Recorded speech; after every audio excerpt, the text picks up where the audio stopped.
Hello and welcome to the MHR podcast. I'm Andy and today I'm joined by, finally, assistant to the producer, Tom. How are you doing, Tom? Hi, Andy. I'm doing good. Obviously, used to being behind the camera. But yeah, sobbing in during a very quiet production team, I think, today. So that's it. Great. Yeah. You've been in less than 30 seconds and you've thrown the rest of the team under the bus. Good.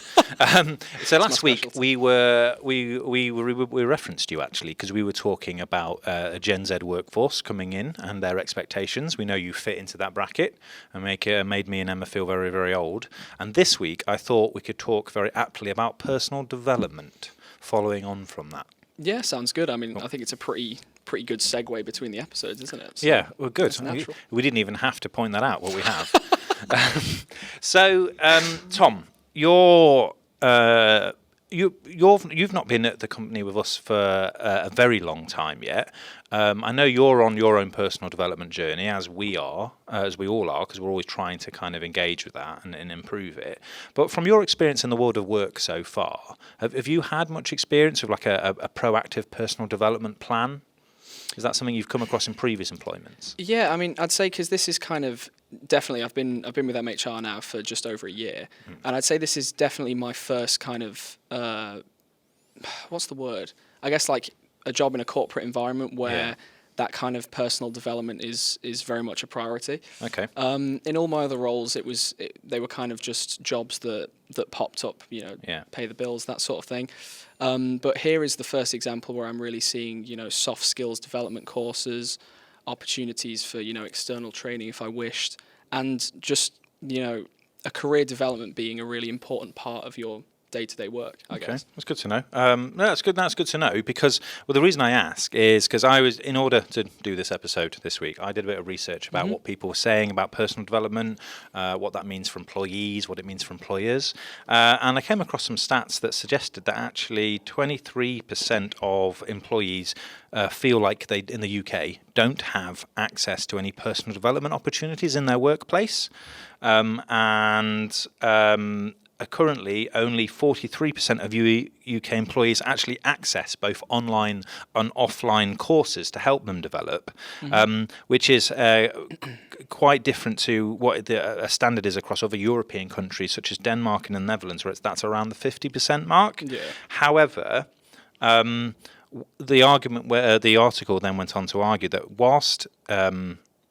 whilst employees are driving that, there is still an incentive for employers to make sure they're developing that framework to enable personal development. Yeah.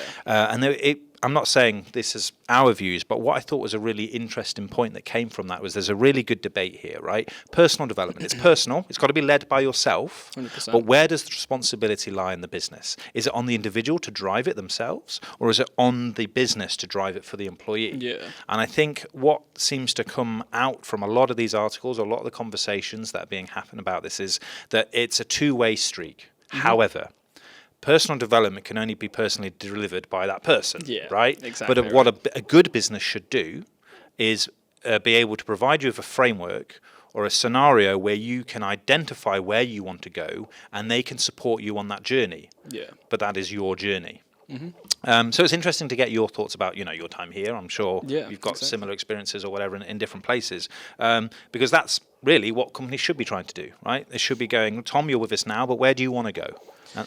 I think that's the thing, because you perfectly described it when you said it was a two-way street, because it's mutually beneficial, isn't it? 100%. It's in everyone's best interest to be, developing throughout their weeks, months in a company. And then that also benefits the company itself for a litany of reasons, retention, and even just, you want the best people in your company, don't you? Well, a company grows with its people as well, right? Yeah. So, we hired these roles, all these roles are fulfilled, but actually, as people have grown in their roles and they've developed their own skill sets, we've able to access or tap into new resources we didn't have in a company before. And as a result, our departments are changing, or our office changing, or our ability to do something else is grown, and the company evolves with that. Yeah. It kind of links into another podcast we did earlier in the year about quiet hiring, Yeah. the ability of identifying talent already in the business, business and how it's grown, and then rebuilding or structuring roles or opportunities around that. And I think that's where personal development really has a strength for a business. And it is within a business's interest to support that personal growth and development, because we want to retain that talent. We want it to allow us to keep innovating and growing as well. So, sorry. I mean, I think it also comes down to that career development that the individual employee has. It might not necessarily be in the same team that they started out in. They could end up completely across the business. But when you access those skills and discover what they're actually capable of, you can keep them in your organization for a long time. And there's another thing there as well, is it's not, it doesn't have to be scary that an employee in your business wants to move to a different team or department, because the advantage you've got there is, say if you're in a position where you've got a role available, I'm not going to hire someone external who needs to learn about the business, exactly right, and has this skill set, or am I going to hire someone who has the skill set and understands the business?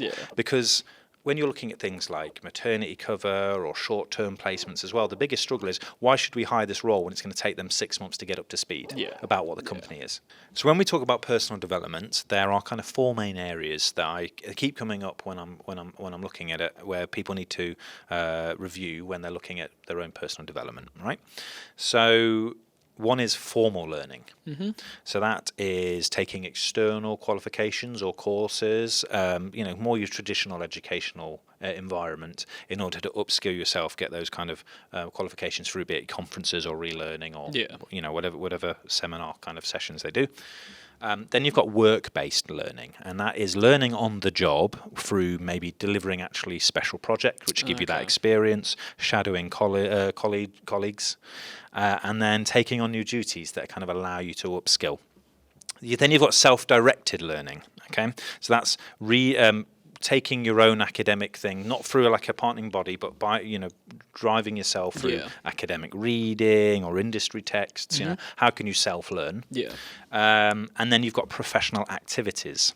So that comes under the things such as training or mentoring. So it's like work-based, but it doesn't have to be in the work scenarios, where you take on training or you take on mentoring or being part of a professional body that gives you that kind of industry or kind of job relevant insight. A good example is, say, I work in marketing. The Chartered Institute of Marketing is a really helpful resource. There's lots of other resources out there for marketers. They want to learn how to be a better marketer. They can bring into their work, but it might not be a formal qualification. I think, like, from my point of view, that last bit's really fascinating, because everything else kind of comes to mind, the formal learning side, such as external courses and any form of work-based learning, like shadowing colleagues. But I would never sort of put networking and building out your kind of connections in that. It's all experience, isn't it? And I suppose, like, some people say, you've either got the skills, you've got experience. Well, it's one and the same, right? I mean, your experience is just a combination of all the different skills you've been able to acquire at the time over a period of time. And I think what this recognises through professional activities or self-directed learning is, you can drive your own experience, even if you don't, by the way you can expose yourself into different industries or different networks. You're sort of the product of your environment that you're in. So on that note, so I think that's really important, because we need to have these 4 things in mind when businesses are thinking about how they can grow their people and what worlds they can influence. So on that note, I was looking at an article that talked about the ways that businesses can empower personal development. Would you like to go through a few of those ways? There is absolutely nothing I would want to do more. I know. Well, that's why you're here. So, number 1 is to support employees to create growth plans. Okay. So, kind of the phrase we're quite comfortable is personal development plan, right? So you can do this as soon as you come into a role. Like, I'm in the role, these are the skills I want to grow. That's not necessarily to grow into another role. It could be so I can grow to be the best version of this role I can be. Or it could be a personal development plan to go, within 6 months, I want to do this and show that I'm exceeding the responsibilities of my role, so I can then move on to something else. Or I can identify, from order for me to get all the KPIs or the success that I want in this job, I want to get this skill and this skill and this skill. And I can do that over a period of time that seems achievable. Yeah, I mean, I think that's the absolute, it's kind of the backbone of what you do day to day, isn't it? Because it makes sure that everything, the way you spend your time is, working towards a further plan.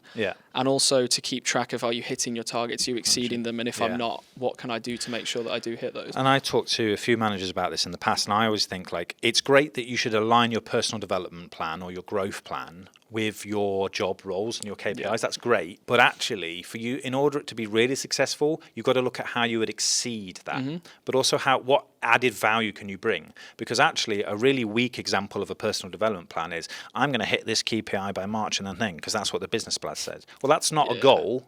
That's just your job. What can you do that adds more to the business outside of what you just need to do for your job? And that's growth. And a lot of that is, it might not even necessarily be what you started out doing or what you were brought in to do, but it's again, it's just another way of expanding your skill set. And added value to the company. Right? So the other one is, in order to achieve that, is put in growth time into your diary, or plan your work routine around allocating time for your own development.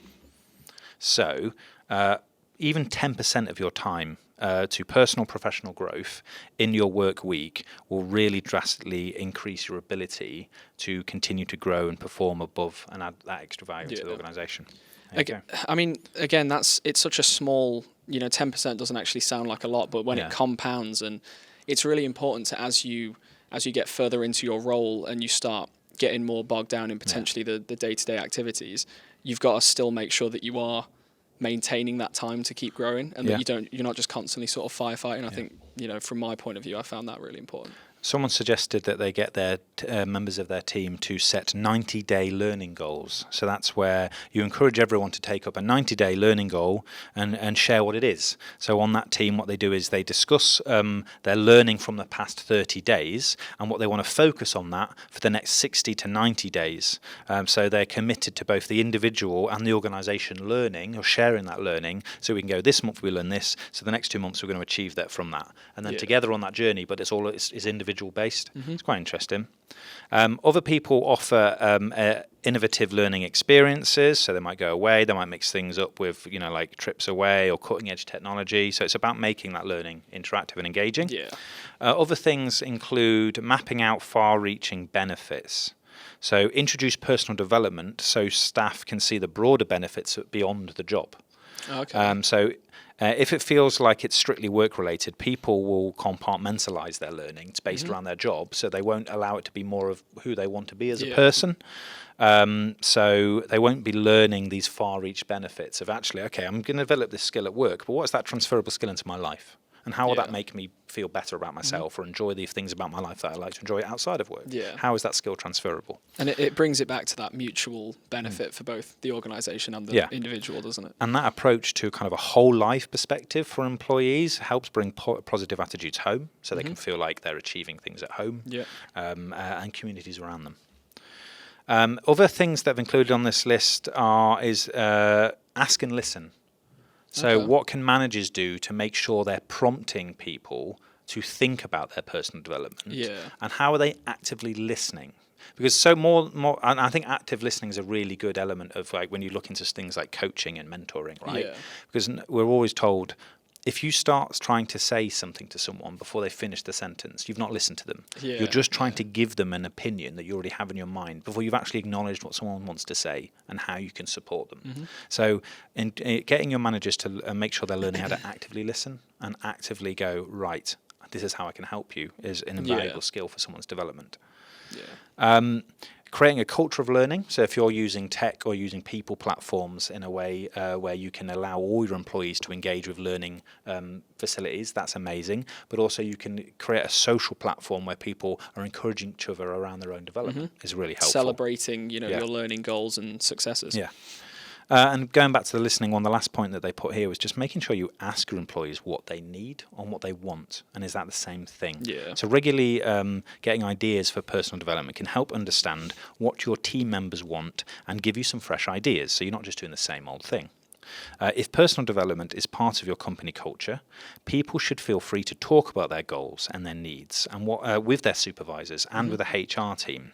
And for the rest of the team to develop, they can use this to allocate what's our budgetary requirements for development, how can we grow the team, and that should benefit everyone. And I think it's not just that once a year kind of conversation, is it? It's whenever an employee kind of realizes that there's something that they're potentially interested in, they need to be in an environment where that is not a problem to bring up. They should feel encouraged to talk about how they want to develop. And I just think that's really important. And the last one I'll talk. So we'll stop talking about businesses soon. We'll start talking about employees and what they can do for their own personal development. One last thing I wanted to focus on was kind of what kind of software systems or tech can a company bring in that allows to facilitate that. Because lots of businesses, it's very easy for us to talk in offices and we sit there and we're always around each other. Look, loads of businesses aren't structured like that. There's people who have to work remotely. There's people that have to work in different countries or different shift time patterns.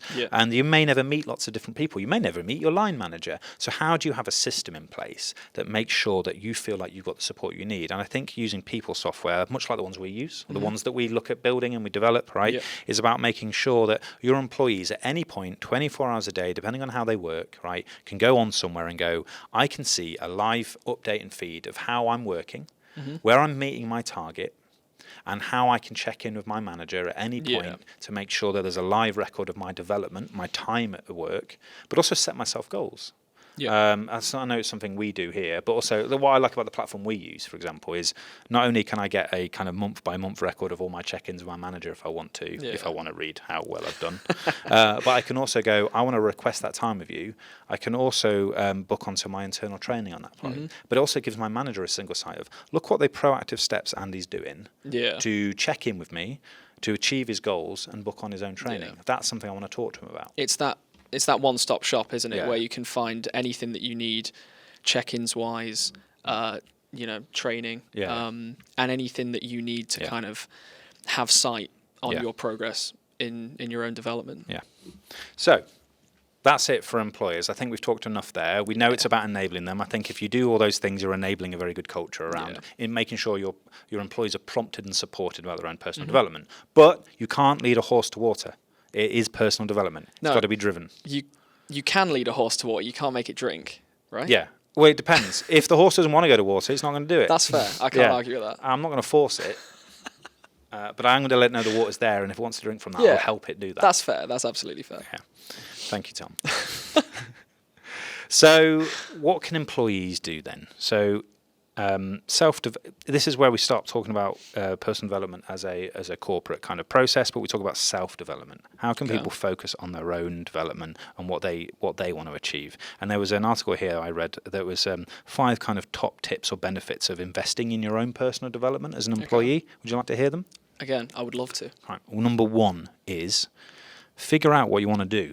Sounds basic, right? But really, how often do you check in with yourself and go, actually, what do I want to achieve in this role? What am I looking for? Is this deal working for me, and how do I want to make it, leverage it? I think again that comes back to having that 10% of your time or however much you allocate to be able to think about where it is you're going. What do you want to do? So if you can do that. By carrying out ongoing personal development, you'll be learning more about your abilities and also where you want to grow and where your skills gaps are. You'll figure out where your values, beliefs lie, and not to mention uncover a clearer purpose for why you do what you want to do and why you care about your work. Or if you don't care about it, why? Where are the elements? What would you care about, and how can we tap into that? How can you change it? Yeah. So that's both personal and professional. Tip 2 is that by investing in that, you'll be able to make clear goals. If you take the time, like it says on the list before about real growth development time, be able to set exactly what you want to achieve for the next 6 months or 6 years if you really want to. So there's lots of tools you can go out there and use to look at how you can set kind of achievable goals. Investing in your personal development supports you to be a lot more motivated. It gets you out of bed each day, doesn't it? Really, like if you're sort of stagnating, I feel like that can be a real struggle for anyone. You know, and having those goals and a reason for your work, for your growth is paramount, isn't it? Really? Yeah, I suppose so. I mean, if you lose interest in where you're going in your job, that can make you feel like quite isolated, and it can also make you feel like, what's my worth then? Now, it might be fine that you go, I really like where I am, I really like my position, I like what I've got, and I want to maintain that. But that's fine. You can aim, you can put, you can put goals around that. But what you want to be able to do is go, hey, this is what I want to achieve this year, and this is how I feel like I'm growing. Because as soon as you lose that, I'm sure we've all been there, where you start to feel very insecure about your security at work. And if people are looking at you going, do you do anything? Is that right? You've got to make sure that you're like, I'm on track for my own development. And it's showing in my work. Making sure that you investing in your own personal development also supports your own work-life balance. Because going back to one of the tips earlier before is if a business can allow you to invest in your own personal growth in your company, these are things that can come into your personal life as well, right? So say I wanted to grow, I don't know, say I want to be like, okay, I need to be a better presenter at work. I need to do these presentations. I need to be good at public speaking, right? Well, that's great because now I feel like I'm more confident socially. I mean, it feels like I've got all these skills socially that I can use. Like, how can I develop myself? It's interesting. That's one of the key training courses I've been notoriously avoiding in my time here, but I know it has so many benefits. Yeah, you avoided that course so much we ended up just making you host a podcast to try and get that skill developed. These are cameras, there's no one actually there. They might be, but I don't really know. You'll never know. Yeah. Cool. But yeah, the main benefit, obviously, of investing in your own personal development as an employee as well is that you'll obviously improve your career prospects. So whilst personal development might seem separate from your professional life, it has a huge impact onto your personal, right? Because at the end of the day, we go to work so we can live the lives we want to, so we can earn the money we want to, we can grow and we can aspire to be... Make the life that you want to. Exactly. Right? So deliberately taking time out of your calendar to focus on your personal development, to talk to your managers, to track your development, to set yourself goals, enables you to grow in your career, to grow options, to move where you want to go, to be the person you want to be in your job, earn the money you want to try and aspire to be doing, so you can have the personal life that you want. Yeah. I think it's the biggest kickback. Hand in hand. Yeah. So, in reflection, Tom, hopefully I haven't bored you to death this week. I'm just about still here, I think. Thank you. I appreciate your focus on this one. I do think it comes back round full circle, right? I think looking at this back, it's very much a two-way streak. Like you say, you can't force a horse to drink water, even after you've made it get there. You can probably get it there. You can, though. It's the drinking the water that's the real sort of tough. But a business needs to be able to put in those systems in place that made them feel enabled, because it doesn't matter how proactive that employee is. If you don't use systems the right way, or technology in the right way, managerial techniques or processes or HR, whatever in the right way, you are going to have someone who's disengaged and disenfranchised with their ability to grow in that company. You will lose them. And they'll also be sort of disconnected from... It's easy to forget what career development you've been doing, what courses you've been taking, and you need to have a sort of somewhere to house it all and have a visual representation of that. I think that's really important, because also, like, I remember I used to work for a company that we were very manual. At the end of every year, we would do a personal review. Yeah. And at the end of that year, you'd forgotten everything you'd done. Yeah, exactly. And it's really hard to talk about these things because you take it for granted. But all those extra things that you add value in and you do over the year, they very easly get sidelined. It's very hard to write about in retrospect. If you've got a system in place that logs it as you're doing it, you can really start to kind of, blow your own trumpet a bit better. Yeah. And start shouting about the wins, because they aren't acknowledged by other people if you don't acknowledge them. I think the biggest change I found sort of coming here is that the monthly check-ins and the ability to schedule an informal conversation with my manager whenever I so wish is so important. I'd never had that in any other sort of organisation I've been in. Yeah. And, I hope that remains for, the rest of my career. However long that's going to be. We're not going to retire, us Gen Zers. It'll be, I'll be 92. Yeah. At my computer. If we keep you. Just look at the check-ins. So, Tom, it's landed. Producer segment is here. From who? From you. Wow. Obviously, you're sat next to me right now, but what you wanted to talk about personal development, because you're here with us about your personal development. So you've suggested that we go through some of the weirdest, most obscure online courses that the internet has to offer. Yeah, and maybe sign up to some. Let's find out, shall we? I hope you weren't looking at these on your work laptop. Okay. Never. So first one you've got is learning the art of clowning. Yeah, I mean, it's got to be a popular one, hasn't it? The old flower out the pocket kind of. I actually did that in a previous life, and it's not what you think it is. But yeah, I wouldn't do it. Appreciate that. Become a pro esports gamer. Now that one I put in there for you, not for me, in the sense of Mario Kart, I'm already there. Okay. So Hypnosis 101. you probably won't remember that you asked me that one. Okay, right. How to become a mermaid. Is that a course? I mean, it must be because I read it on the internet. Okay. But I can't imagine how it would really work. What to text the girl you like. This isn't personal Wouldn't development. need it. Okay. Just wouldn't need that kind of, as a course. Communicate with your animal telepathically. Right. Yep. Mindware. Critical thinking for the information age. I have a feeling is that sort of similar to Elon's attempt to get chips in the brain. That's what I'm guessing from that headline. But we'll find out. Activate powerful fairy shamanism. Shamanism. Fairy shamanism to shape shift destiny. Yeah. We've all done that one, That's a common one. Okay. Yeah. It's interesting, isn't it? Because I think when lockdown happened, a lot of e-learning moved, obviously, into kind of bite-sized chunks that everyone could buy or go for free as a trial course. And I think a raft of these personal development opportunities came up for just spend £20 now, and you can learn how to do podcasting in a month, which I did, and look what happened. Paid off. To be fair. Okay, Tom. Well, I hope you've not done any of them. I wouldn't waste your time. It's not going to help your personal development, any of those courses, I'm afraid. I wish you'd have told me that before, because I just signed up to communicate with my animal telepathically. So I'll get back to you on the results. Well, let me know when your rabbit gets back to you. On that note, I hope you've enjoyed this episode on personal development. I hope you can take away some tips. Don't sign up to any of those courses. But we'd love to hear from you, as ever, in any of the comments to this podcast on our socials, on Spotify, on Apple Music, on anywhere you listen to us. We'd love to hear any experiences you've had about your own personal development, or if there's any hints and tips you want to share. We'll always read them out in future episodes if you send us some comments. In the meantime, I've been Andy. And I've been Tom. We'll see you next week. See ya.